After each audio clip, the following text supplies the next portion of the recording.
ফুলকপি আলুর নিরামিষ ফুলকপি আলুর ডালনার রেসিপি আপনাদের সাথে আমি শেয়ার করছি। প্রথমে ফুলকপিগুলোকে মিডিয়াম সাইজের করে কেটে নিয়ে আমি খুব ভালো করে জলে ধুয়ে নিয়েছি। তারপর কড়াতে আমি ফুলকপিগুলোকে হলুদ দিয়ে একটু ভাপিয়ে জলটা ফেলে দিয়ে ঝুড়ির মধ্যে রেখেছি। এবার কড়াতে আমি তেল দিয়েছি, তেল দিয়ে ফুলকপিগুলোকে খুব ভালো করে ছাঁকা তেলে ভেজে নিয়েছি। আর এদিকে আমি আলু ডুমো ডুমো করে কেটে রেখেছি, সেটাকে আমি প্রেসারে দুটো সিটি দিয়ে নুন দিয়ে সিটি দিয়ে রেখে দিয়েছি।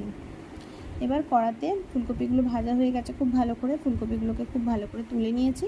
তুলে নিয়ে এবার ওই তেলের মধ্যেই আমি একটা মশলা বানিয়ে রেখেছি, সেটা হচ্ছে আদা, ধনে, জিরে, কাশ্মীরি লঙ্কা, হলুদ আর সামান্য পরিমাণে সস দিয়ে একটা মিক্সড করে রেখেছি, মশলার পেস্ট করে রেখেছি।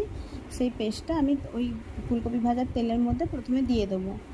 দিয়ে মশলাটা খুব ভালো করে কষাবো, যতক্ষণ পর্যন্ত না মশলাটার থেকে তেল ছেড়ে আসছে ততক্ষণ পর্যন্ত মশলাটা খুব ভালো করে কষাবো। মশলাটার থেকে তেল ছেড়ে এলে আমি আগে থেকে সেদ্ধ করে রাখা আলুগুলো আমি ওই মশলার মধ্যে দিয়ে দেবো, জলসহ আলুগুলো মশলার মধ্যে দিয়ে দেবো।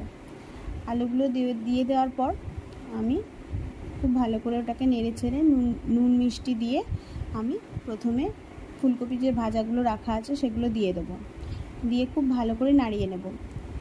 তারপর গোটা কাঁচা লঙ্কা আমি ওপর থেকে ছড়িয়ে দেবো, দিয়ে গ্যাস কমিয়ে চাপা দিয়ে দেবো। গ্যাসের ফ্লেম কম করে আমি কিছুক্ষণ এটাকে সেদ্ধ হতে দেবো এবং জলটা শুকোতে টাইম দেবো।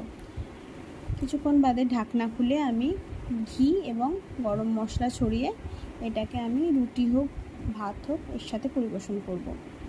আমার ভিডিও ভালো লাগলে আমার চ্যানেলটাকে সাবস্ক্রাইব করে দেবেন। Thank you.